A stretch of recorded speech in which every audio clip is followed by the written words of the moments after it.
اللهم لك الحمد كما ينبغي لجلال وجهك وعظيم سلطانك. اللهم صل على محمد وعلى آل محمد كما صليت على إبراهيم وعلى آل إبراهيم إنك حميد مجيد. اللهم بارك على محمد وعلى آل محمد كما باركت على إبراهيم وعلى آل إبراهيم إنك حميد مجيد. اللہ رب العزت قرآن پاک میں ارشاد فرماتے ہیں، اعوذ باللہ من الشیطان الرجیم، بسم اللہ الرحمن الرحیم. یا ایہا الذین آمنوا هل ادلکم علی تجارہ تنجیکم من عذاب علیم تؤمنون باللہ ورسولہ وتجاہدون فی سبیل اللہ باموالکم وانفسکم ذالکم خیر لکم ان کنتم تعلمون یغفر لکم ذنوبکم ویدخلکم جنات تجری من تحتها الانہار ومساکن طیبۃ فی جنات عدن ذالک الفوز العظیم. میرے بھائیوں، مارکیٹ میں کوئی چیز آتی ہے، گاڑی ہو، کوئی مشینری ہو، الیکٹرانک ہو، اس کے ساتھ ایک کیٹلگ آتی ہے جس میں اس نے سارا اس کا بنایا ہوتا ہے اور اس کی جو ہے نا وہ ساری ترتیب بنائی ہوتی ہے. اور کوئی آدمی جو ہے اس کی ترتیب کو چھوڑ دے گا، اپنی مرضی سے چلائے گا، وہ چیز خراب ہو جائے گی، چلے گی نہیں. مثال کے طور پر گاڑی جو ہے اس نے لے لی ہے، بہت مہنگی ہے، کروڑوں والی لے لی ہے. اب وہ کہتا ہے بھائی میں نے گاڑی خرید لی ہے، اب میری مرضی، میں جو چاہوں کروں. اب وہ ریڈیٹر میں پانی نہیں، پیٹرول ڈالتا ہے، ٹینکی میں پانی ڈال دیتا ہے، ایک ٹائر کی ہوا نکال دیتا ہے، تو گاڑی تو نہیں چلے گی، نہیں چل سکتی. گویا بنانے والے کی مرضی پر چلے گا تو پھر گاڑی چلے گی. اسی طرح ہم جو دنیا میں آئے ہیں، اللہ تعالی ہمارا خالق ہے، اللہ ہمارا مالک ہے. بنانے والے سے بہتر کوئی نہیں جانتا کہ اس میرے بندے کی بہتری کس میں ہے. قرآن پاک ہمیں دیا گیا اللہ کے ارشادات مبارکہ، سابقہ قوموں کے واقعات، آخرت کے واقعات، احکامات، شریعت جو ہے وہ جیسے فرمایا کہ 10 سپاروں میں سابقہ قوموں کے واقعات ہیں، انہوں نے یہ کیا، ان کے ساتھ یہ ہوا. 10 سپاروں میں احکامات شریعت ہے، 10 سپاروں میں آخرت سے اللہ نے ڈرایا ہے. تو وہ ہمارا خالق مالک جو دنیا میں بھیجنے والا ہے، پیدا کرنے والا ہے، مرنے کے بعد پھر دوبارہ اٹھایا جائے گا، میدان محشر ہوگا، پھر دو ہے، یا جنت ہے یا جہنم ہے. تو اللہ تعالیٰ اپنے بندوں کو جہنم سے بچانے کے لیے، جنت میں جانے کے لیے کچھ اعمال بتا رہے ہیں کہ اے میرے بندے، اگر ان باتوں پر عمل کر لے گا تو جنت تیرے لیے ہے. تو آیات کے ترجمے میں کیا فرمایا؟ اے ایمان والو، کیا میں تمہیں ایسی تجارت بتاؤں جو تمہیں دردناک عذاب سے بچا لے؟ اللہ تعالیٰ فرما رہے ہیں، جیسے ہم کہتے ہیں نا کہ یار کوئی کاروبار بتاؤ، پینشن ملی ہے کچھ، چلو آرام سے زندگی کے دن گزر جائیں، تو یہ کہتا ہے میں بتاتا ہوں تمہیں، یہ کاروبار کرو. وہ بتانے والا بھی کہتا مرغا ہاتھ آ گیا، بس اس نے مجھ پر اعتماد کر لیا ہے، اب اس کی جیب خالی کرنا یہ میرے بائیں ہاتھ کا کام ہے. اللہ ومن اصدق من اللہ قیلا ومن اصدق من اللہ حدیثا، اللہ سے بڑھ کر کسی کی بات سچی نہیں ہو سکتی. تو اللہ تعالیٰ فرما رہے ہیں اے میرے بندو، اے ایمان والو، یا ایھا الذین آمنو، اے ایمان والو، کیا میں تمہیں ایک ایسی تجارت بتاؤں، ایسا کام بتاؤں؟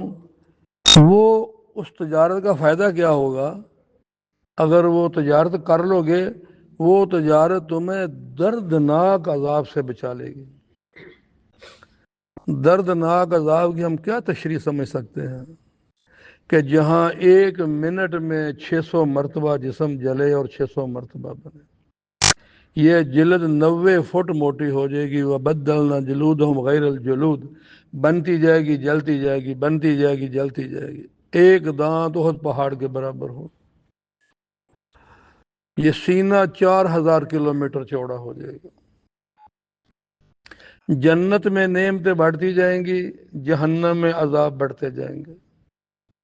آگ میں جلنا، اللہ تعالیٰ اس کے بعد اس کو بھوک لگا دیں گے، ایسی بھوک لگے گی کہ جو جہنم میں جل رہا تھا اس کو بھول جائے گا۔ اتنی دردناک آگ کہ فرمایا کہ اگر دنیا کی سب سے تیز آگ کیا ہے، 800 سینٹی گریڈ لوہا پانی بن جاتا ہے۔ فرمایا جہنم کی آگ سے نکل کے دنیا کی اس آگ میں آ جائے تو اسے نیند آ جائے، خراٹے مارنے شروع کر دے۔ اب اللہ اس کو بھوک لگا دیں گے، جب بھوک لگے گی تو پھر وہ آگ کو بھول جائے گا، کہے گا اوئے ہوئے ہوئے ہوئے اوئے بھوک کتوں اتنی تیز آ گئی ہے۔ آگ کو بھول جائے گا، بھوک کی شدت اس قدر ہوگی، پھر کہ یا اللہ کچھ کھانے کو دے دے۔ کیا ملے گا؟ زقوم درخت، شجرۃ الزقوم، جو جہنم کے آخری تہہ میں پلتا ہے۔ اس کے بارے فرمایا کہ وہ اتنا کڑوا ہے کہ اس کا ایک ڈول پانی کا دنیا کے کسی خطے میں ڈال دو، دیکھتے ہی دیکھتے پوری دنیا کی میٹھی چیزیں کڑوی ہو جائیں گی۔ اب جب اسے وہ کھانے کے لیے دیا جائے گا، اب سینہ 4000 کلومیٹر چوڑا تو گردن کتنی بڑی ہوگی، جسامت اتنی بڑی کیوں؟ عذاب، سخت سخت عذاب دیا جائے۔ ہماری جلد بھی 1 سینٹ کوئی کچھ بھی نہیں ہے، پتلی ساری ہے، اسی کو کاٹنے میں تکلیف ہوتی ہے۔ اب جب وہ گلے میں پھنس جائے گا کانٹوں کی طرح، یا اللہ یہ تو گلے میں پھنس گیا، اب کیا کروں؟ پینے کے لیے، اس کو نگلنے کے لیے، اب نگلنے کے لیے کیا آئے گا؟ عورتوں کے ایام ماہواری کا خون، تمام آپریشنز کا وہ گندا خون، وہ ریشہ، وہ پیپ، سب گندگی جو کچھ بھی ہے وہ ساری کی ساری لوہے کے پیالوں میں ابلتی ہوئی آئے گی، اس کا منہ کھول کے اندر ڈال دی جائے گی، اور اس کا وہ پخانے کے رستے اندر آنتیں کٹ کٹ کے باہر نکلیں گی، اس کے بعد فرشتہ پڑے پھر اس کے منہ میں ڈال دے گا۔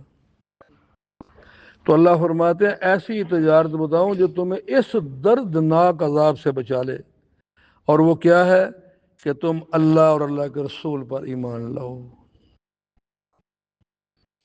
اب ایمان لانا کا معنی کیا بھائی؟ اللہ پر ایمان، اس کے فرشتوں پر ایمان، تمام انبیاء پر ایمان، آسمانی کتابوں پر ایمان، جنت حق ہے ایمان، جہنم حق ہے ایمان، مرنا ہے حق ہے، قبر میں جانا ہے حق ہے ایمان ہے، میدان محشر قائم ہوگا حق ہے۔ تو یہ وہ چیزیں ہیں، یہ ان سب کا خالق اللہ ہے، مالک اللہ ہے، حکم اللہ کا ہے۔ فرمایا کہ اللہ اور اللہ کے رسول پر ایمان لاؤ، حالانکہ خطاب ہے ایمان والو، اے ایمان والو، ایمان والے کی شرط پہلے یہ ہے کہ اللہ اور اللہ کے رسول پر ایمان لایا ہے۔ یہاں یا ایھا الناس نہیں کہا، یا ایھا الناس ہوتا تو پوری دنیا ہوتی، یہاں اے ایمان والو، ان کو اللہ تعالیٰ خطاب فرما رہے ہیں۔ تو پھر فرمایا کہ ایمان لاؤ اللہ اللہ کے رسول پر۔ معنی کیا پھر یہ بھی ہو سکتا ہے نا کہ زبانی کلامی نہیں، جو بولا ہے اس پر عمل بھی کر کے دکھانا ہے۔ تو کیا فرمایا کہ اور اس کے بعد کیا کرو؟ اللہ تعالیٰ کے راستے میں اپنے مالوں اور اپنی جانوں کے ساتھ جہاد کرو، یہ تمہارے حق میں بہت ہی بہتر ہے اگر تم سمجھ رکھتے ہو۔ کیا کرو؟ اللہ نے مال دیا ہے، اللہ کے راستے میں خرچ کرو۔ کہیں پہ تقاضا آ گیا کہ اب اللہ کی بارگاہ میں جانوں کو پیش کرنا ہے تو پھر جانوں کو پیش کر دو۔ ابھی ہمارے جہاد کا وہ نہیں ہے جو اس وقت آیات جب نازل ہوئی۔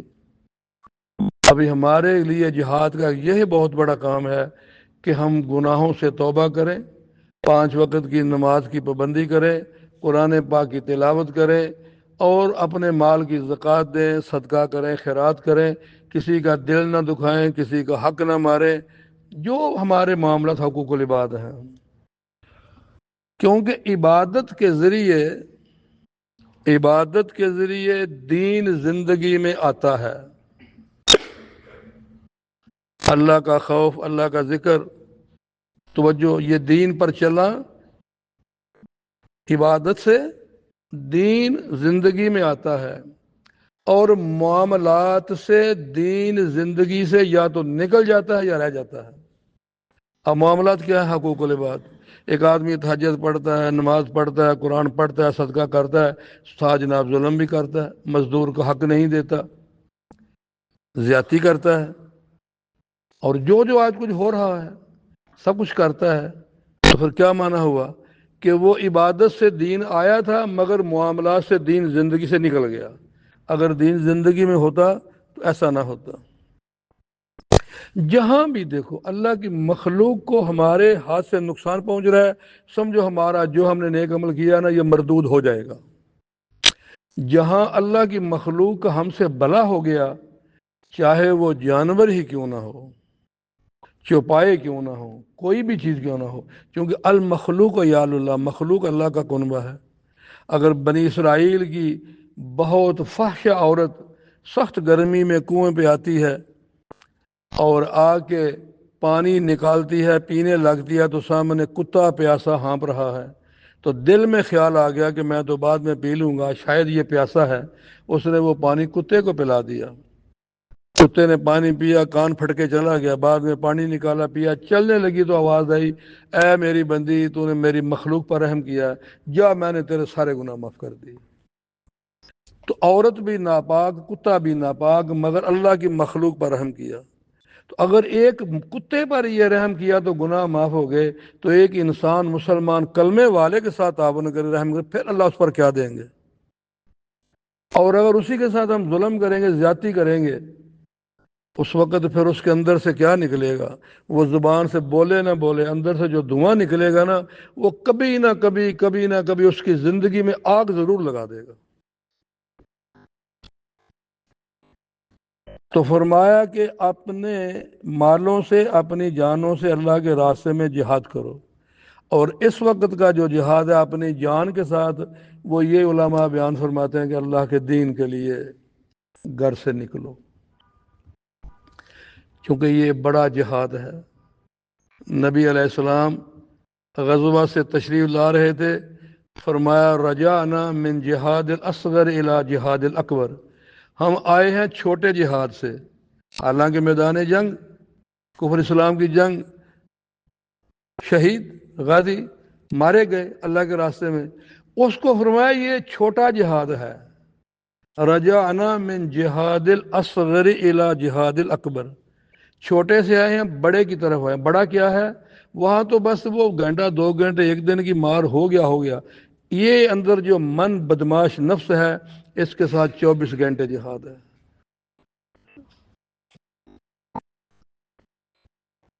کیونکہ نفس امارہ جو ہے، یوسف علیہ السلام خود فرمایا وما ابرئ نفسی ان نفس لامارۃ بالسوء الا ما رحم ربی، کہ نفس امارہ کا کام ہی یہ برائی کی طرف مادہ کرتا ہے. تو یہ 24 گھنٹے اس کے ساتھ.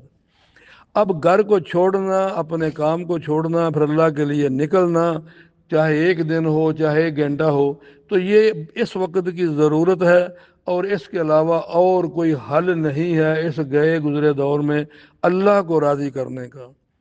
اللہ کے راستے میں خرچ کریں، اور اپنی جانوں کے ساتھ، اپنے مالوں کے ساتھ اللہ کے راستے میں جہاد کریں. جہاد کی ایک قسم نہیں ہے، جہاد کی بہت قسمیں ہیں. تو بہرحال اللہ تعالیٰ اس کے سلسلے میں پھر کیا فرماتے ہیں؟ پھر میں کیا کروں گا؟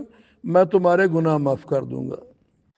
یغفر لکم ذنوبکم ویدخلکم جنات تجری من تحتہا الانہار ومساکن طیبہ، میں تمہارے گناہوں کو معاف کر دوں گا اور تم کو جنت کے ایسے باغوں میں داخل کروں گا جن کے نیچے نہریں بہہ رہی ہوں گی.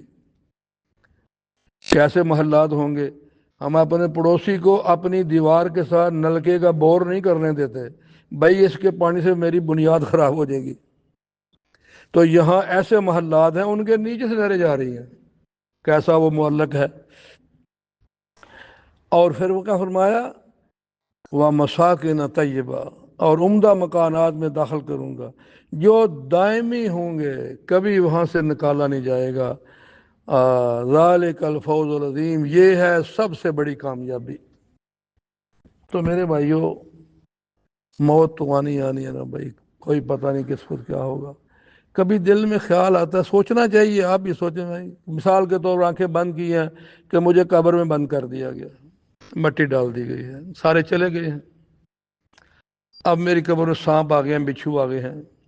اس مطلب ایک چھوٹا لہراتا سانپ آ جائے نا تو سارے بھاگ جائیں گے، اللہ چھوٹا سا رہا، لیکن اس کے وجود سے ڈر نہیں، وجود اس کے اندر جو زہر ہے اس سے ڈر ہے کہ یہ لگے گا تو میں مر جاؤں گا۔ اب دو منہوں والے سانپ، جیسے فرمایا کہ جس نے فجر کی نماز کا ادا کی، ایسا سانپ ہوگا جو اس کو ڈنگ مارے گا، مردہ 70 ہاتھ زمین کے اندر دنس جائے گا اور ظہر تک مارے گا۔ اب جس کی قبر کو اتنا تنگ کر دیا جائے کہ پسلیاں ایک دوسرے میں آ گئیں، اس کی قبر میں جہنم کی کھڑکی کھل گئی، اس میں سانپ آ گئے، اس میں بچھو آ گئے، کیا بنے گا؟ میں اور آپ سوچ سکتے ہیں کہ میں نے اللہ کو راضی کر لیا، میں نے بڑے عمل کر لیے ہیں؟ جب نظر کچھ نہیں آتا تو پھر مجھے اپنی قبر تو نظر آنی چاہیے نا کہ میں کر کیا رہا ہوں۔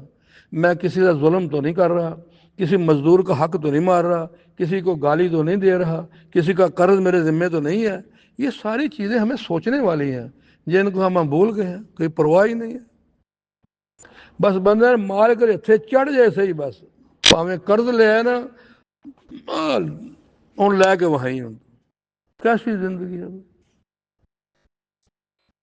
ایک بھائی بتا رہا ہے، بس عجیب عجیب واقعات ہیں۔ بہر اللہ تعالیٰ کی دعا ہے کہ اللہ تعالیٰ مجھے آپ کو قرآن پاک ان آیات کی سمجھ عطا فرمائے، اللہ تعالیٰ عمل کی توفیق عطا فرمائے۔